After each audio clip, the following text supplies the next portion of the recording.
أهلًا وسهلًا بيكم، وكل سنة وأنتم طيبين، فيديو جديد من أكلات وافتكاسات نُهى، تفريزات رمضان، يالّا بينا نبدأ التفريزات.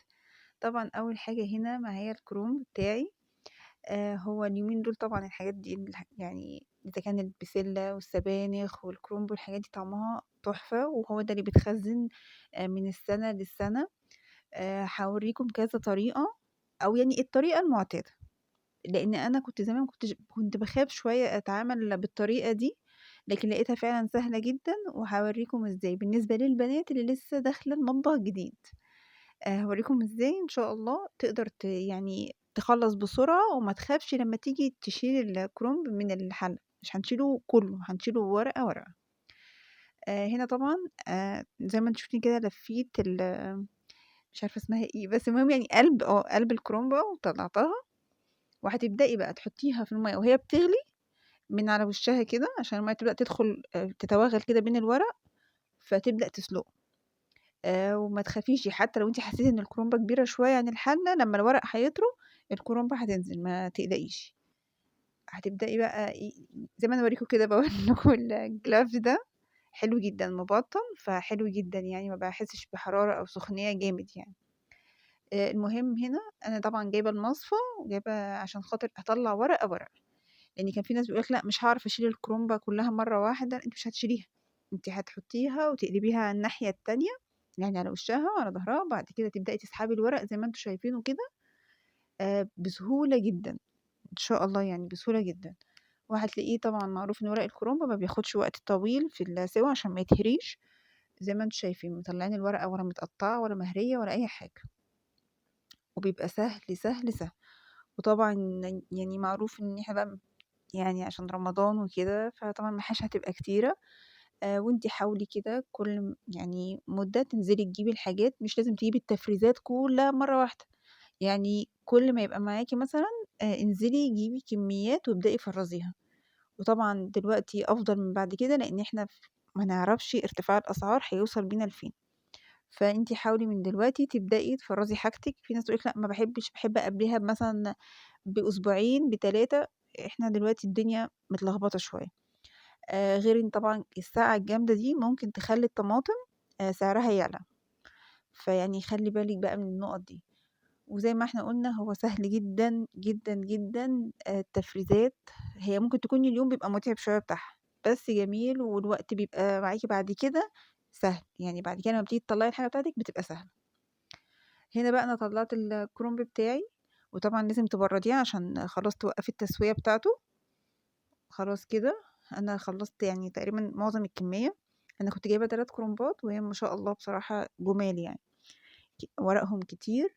وعايزة أقول لِك على حاجة، لمّا تيجي تشتري الكرنب ما تجيبيش الكرنب اللي هي تبقى مضغوطة أوي دي، بتبقى صعبة يعني، بتلاقي ورقها برضه مش، ما تفتكريش إن كده الورق بيبقى يعني كتير وحلو لأ، ولا تجيبيها مهوية بايظة طبعًا، ولا تبقى مكتومة أوي. هنا بقى زي ما أنتم شايفين كده بدأت أشيل العرق، وأبدأ أقطّعها زي الرولات كده قدّامكم. وأنا هنا جايبة المصفى دي عشان خاطر يصفّي المَيّة خالص. شوفوا أنا باوريكم الورق ما شاء الله يعني ولا متهالك ولا أي حاجة. هنا ليه بقى باصفّيه؟ عشان لمّا تيجي تفرّزيها وتحطّيها خلاص كده، لمّا تيجي تطلّعيها ما تلاقيش المَيّة دي متلّجة، لأ، يعني تبقى متلّجة هتخلّي برضه يعني الكرنب أولًا ريحته هتبقى مش لطيفة، تاني حاجة مهري منِّك كده مش حلو. أنا هنا بقى قُلت عشان خاطر الوقت بتاعي يعني، بس هاوريكم الكرنب المَيّة بتاعته اتصفّت قد إيه. بُصّوا هاوريكم شوفوا قد إيه هارميه دلوقتي، يعني طبعًا كمية كتيرة، فأنا بافضل بقى سايباه لغاية ما باخلّص التفريزات كلّها وأبدأ أرُصّه، يبقى متأكدة إن ما فيش نقطة مَيّة. ده بالنسبة للكرنب طبعًا. الورق العنب بصراحة أنا يعني ما باسلقهوش ولا أي حاجة، باحطه على طول في الفريزر. طبعًا عشان خاطر أستغل الوقت، ما ابقاش واقفة وقت طويل في المطبخ، قُلت وأنا يعني باقطّع بقية الكرنب بتاعي هابدأ أعمل إيه، الصلصة بتاعة الطماطم. غسلناها كويس طبعًا، وباجي أغسلها تاني، وهابدأ بقى أقطّعها قدّامكم، وأوريكم أهم حاجة لازم تشيليها من الطماطم، اللي هو القلب ده. القلب ده هو اللي بيمتص المبيدات والكيماوي اللي بترش، فطبعًا مش حلو نهائي، ما بانصحش بيه نهائي، لازم يتشال. وتبدئي بقى تسيبيها يعني تعملي على النار يعني عشان تعملي الصلصة بتاعتِك. وهاوريكم برضه فكرة خليكم معايا للفيديو وهتشوفوا فكرة حلوة جدا جدا بعملها للطماطم دي. طبعا احنا هنسيبها بقى الطماطم تتفرز. سوري، الطماطم هبدأ اسيبها على النار وابدأ اكمل تفريزات حاجتي عشان تسهلي على نفسك الوقت. انا هو الطماطم على النار، كنت انا عامله كده مثلا العصر. برضو كنت في طماطم كانت قبليها وسبتها برضو تبرد، قلت عشان يبقى الاتنين يتضربوا مره واحده واظبطهم وخلاص. هنا بقى كنت خلصت الكرنب، الورق الاخضر وكله. يعني الورق الاخضر ده دايما بتبقى يعني بيتسلق لوحده، بيبقى محتاج شويه سوا عن الكرنب اللي لونه فاتح، وبيتحط طبعا في ارضيه الحله. وتبداي بقى تطلعي بقيه التفريزات. ايه رايكم يا بنات؟ والله شكله حلو قوي. خلاص كده الطبق بتاعي طبعا بيطلع ما شاء الله كمية، لان هو كتير يعني بره ده بيبقى كتير. وخلصنا الكرومب وخلصنا الطماطم. الفكرة اللي انا كنت عايزة اقولها لكم ان انا بجيب البنجر وبقطعه وبسلقه وبسيبه يبرد، وابدا بقى احط مثلا زي ما انت عايزه تحطي، زي ما انت عايزه يعني ملهاش كميه معينه. بتبداي بقى تحطي من البنجر على الطماطم، بتخلي لونها حلو جدا جدا. يعني حتى لما تيجي تستخدمي الصلصه هتبقى بسيطه، لما تيجي تعمليها عشان المحشي تبقى بسيطه. دخلنا بقى على الفراولة، غسلناها كويس جدا جدا، لان يبقى طبعا فيها زي رملة كده وحصى صغير. انا هنا كنت هبدأ افرزها بس قلت لا، لازم اوريكم حاجة معينة، اني انا عايزة اللون الابيض اللي فوق ده، المقطع ده اتشال. المهم يعني الجزء الابيض اللي فوق اللي مع الزهرة بتاعتها تتشال. اولا بتبقى مسخة جدا، طعمها بيبقى سخيف، وبرضه هستخدم البنجر. ويعني بتبيض، بتخلي لون الفراولة ابيض قوي، فانا بستغنى عنها خالص، مش عايزاها. هابدأ بقى أفرّز وأحط برضه الكمية اللي أنتِ عايزاها من البنجر. البنجر طبعًا فوايده كتيرة جدًا، جدًا، وبالذات اللي عندهم أنيميا. وطعمه حلو، يعني مش بيغيّر الطعم ولا أي حاجة.